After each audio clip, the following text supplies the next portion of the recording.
He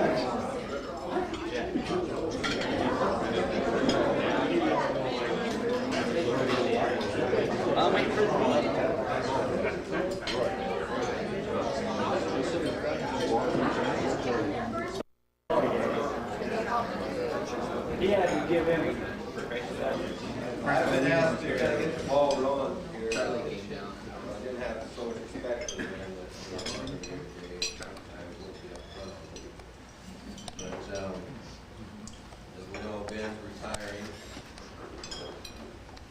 Officially retiring.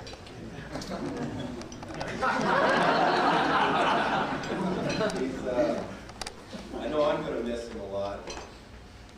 I've known him for 9 years now, this month, coming here. And I learned real fast that if you're on a crew with Ben, and Ben says, I'll get that pole, you better stop and think about it.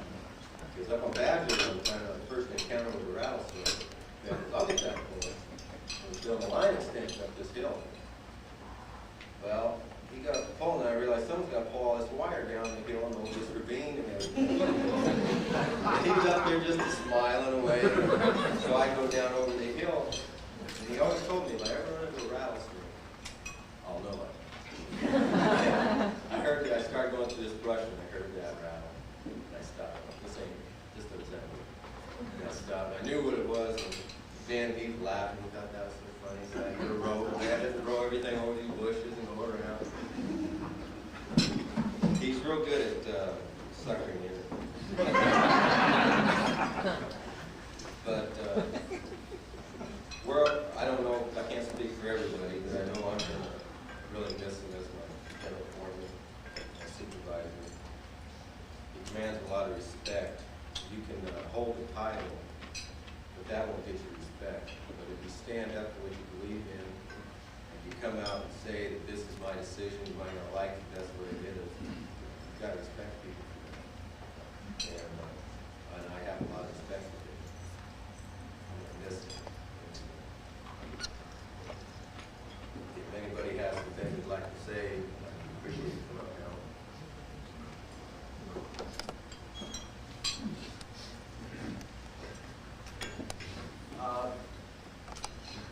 It's kind of a sad moment for me.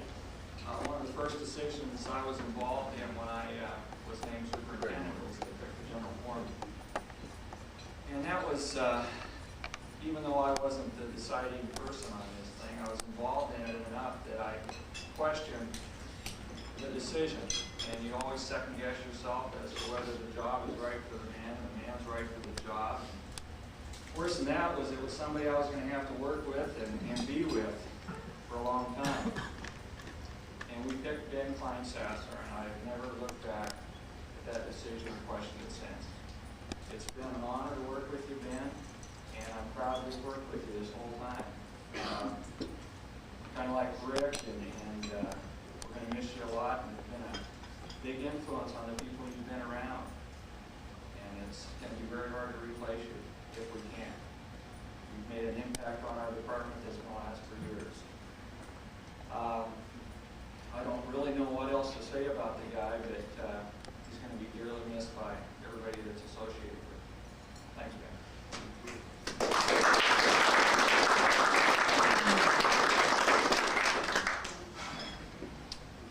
I concur with that, Ben. I think everybody has worked with you respectfully. When you work with somebody as closely as we do, you know, there's a lot of memories and a lot of stories you tell. Of course, we've sworn most of those in secrecy. But I think you'll enjoy this. And I think in the spring of 91 or 81, Ben had just been here a short time, and our crew was given a work order. We had to take out a switch just north of Waterville. I believe that Arlen Simon and Dennis Letts were on the crew. Arlen was a lineman. Dennis Letts was our equipment operator. Well, anyway, this old 33 switch had outused its usefulness, so they wanted to take it out. And I might preface this by saying that the engineer was Greg Marnie on the job, so we were in trouble to start with. Sorry, boss, your car will be worse. had to do was we had to sleeve the conductors out, because obviously the wire's dead end on the switch, and it's a big switch and a 2-pole switch. So that's what we did. We sleeved the wires out, and then we were going to get ready to remove the switch itself. My idea was, well, when we get the wires all sleeved through, we'll just go up there and take the switch apart and then bucket truck. So we just climb the pole, take the switch apart piece by piece, and then we'd cut the top of the pole off, and then we'd pull the stuff. Well, Ben said, well, why don't you just take it out one pump, one shot? And I gave a little laugh, yeah, okay, sure. And he said, no, I mean it. Now you got to remember, this line's 33 kV and it's hot. And you have to do it hot because we couldn't kill them out of the set. Well, I still thought he was kidding. So what I did is I went over and got my tools on. I was going to get ready to climb the pole, and by the time I got back over by the pole, Ben was tying ropes to the pole. And I asked him what he was doing. He said, well, we'll just tie these ropes to the pole, we'll cut between the ropes and take the whole stretch down at once. Again, I was giggling and I said, sure you will. But he decided that him and Dennis decided they were going to do. Arlen was staying neutral on this. He didn't know. Ben and Dennis decided that's The truck was too short. Yeah. Okay. And I still didn't believe it. So I went over and took my tools off and started pacing up and down the asphalt street. Every once in a while I'd glance over to see what was going on over there. And then I heard the chainsaw start up and I got sick. Because I said, well, either we're going to get killed or we're going to get fired when this drops on the line. So, I mean, I didn't one of those things, but well, to make a long story short, that thing came out just like you said. I mean, one shot and it was down. I've been in the industry for 23, 24 years, and I told Ben this morning, I cannot remember working for any lineman that's better than him. If I worked with somebody that is as good as him, I can't remember who that was. And you have all my respect. Have a nice retirement.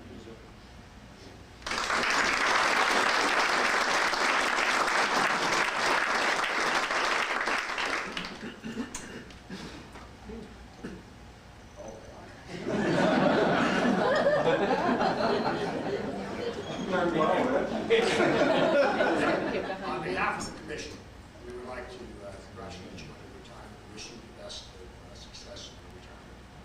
I wanted to mention to you that from our perspective up in the southwest corner of the building, things look like they're running really smooth out there in that line department, and I'm taking the tribute that to you. Thank you. Wish you the best.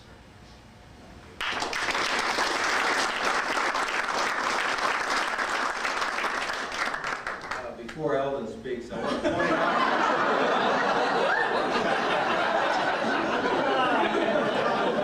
that Eldon's been here, I believe, 37 years.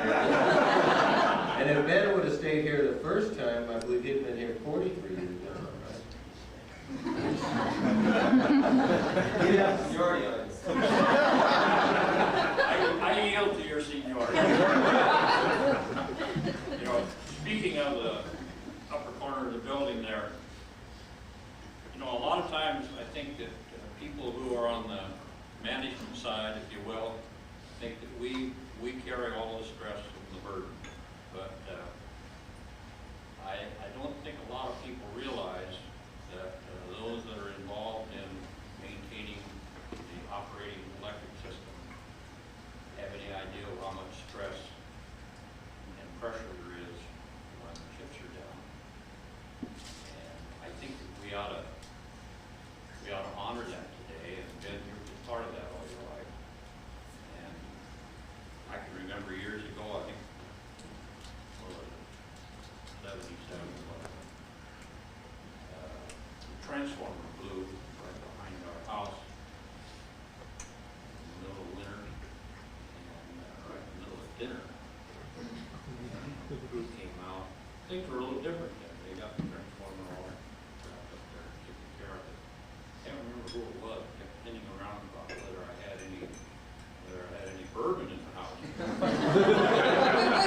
I didn't know that was on the job. But probably a good way to define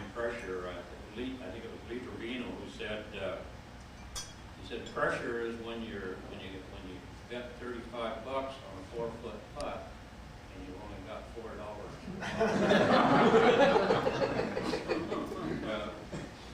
But really, Ben, there's a story I think that fits you. And that has to do with in May of 1953. You probably all remember there were two men that made the first trip to the top of Mount Everest. And that was Edmund Hillary and Hickman Northrup, who was a Sherpa guide. And Edmund Hillary was, believe it or not, a bookkeeper from New Zealand. And so when they reached the top of Mount Everest, they became internationally and instantly famous. But on the way down, Edmund Hillary lost his footing. And if it had not been for the quick thinking of the Sherpa guide, who immediately dug his ice pick in and caught the rope and stopped him from the slide, he would have been gone. But when they got down to the foot of the climb, the international press was there, and they were making a tremendous boost for the Sherpa guide who had saved Edmund Hillary's life. And they just kept asking him this question about how did you do it? You know how the press does all this stuff. And he was very calm, very professional during all of this. And as they pressed in, well, what about this daring save? And he said, well, I want to tell you, we mountain climbers always help each other out. And that's all he said. And that's the kind of teamwork that I relate to you with. And I think that's what is fitting for all the people, that, especially those in the line. If you didn't, you'd all be in deep trouble. And so you've been a real team player and always helping out. And I want to give you my thanks and appreciation for all that you've done for us.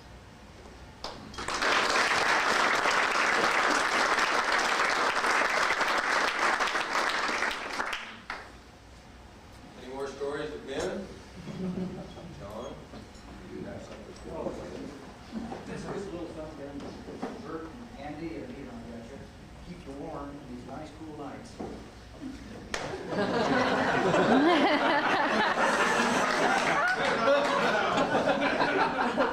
Afraid to open it.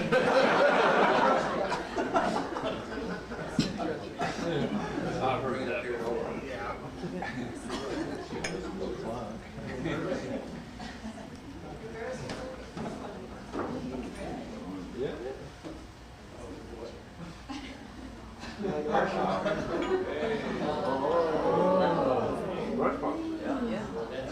Put it on. Thank you. I know. That'll cover up both sides. No prisoners there.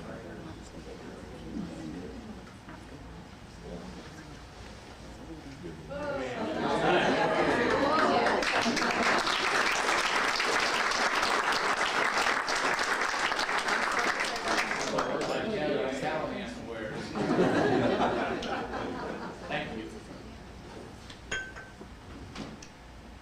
Ben? Here are some cards and a little gift from the town to you. That, we have a few words.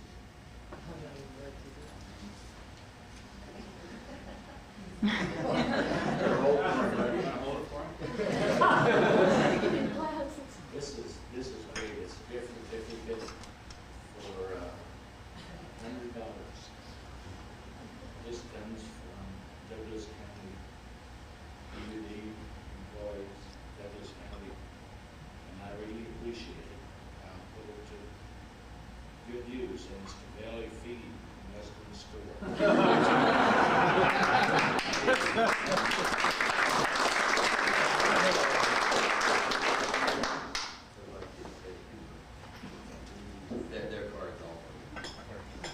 say that you don't get to keep this one. This is one my wife bought me. She talked me into buying you one of these and it'll be here next week. But it's a transmission belt buckle with a gold and silver inlay. And give it back.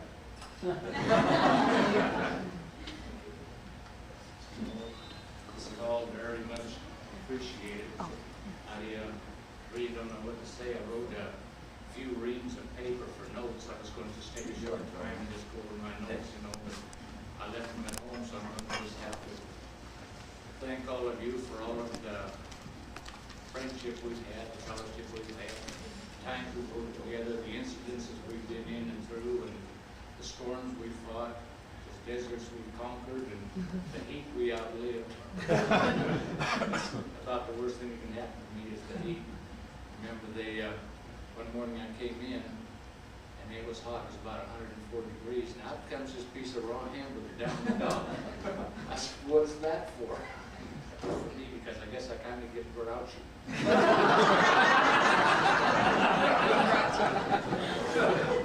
It's hot. But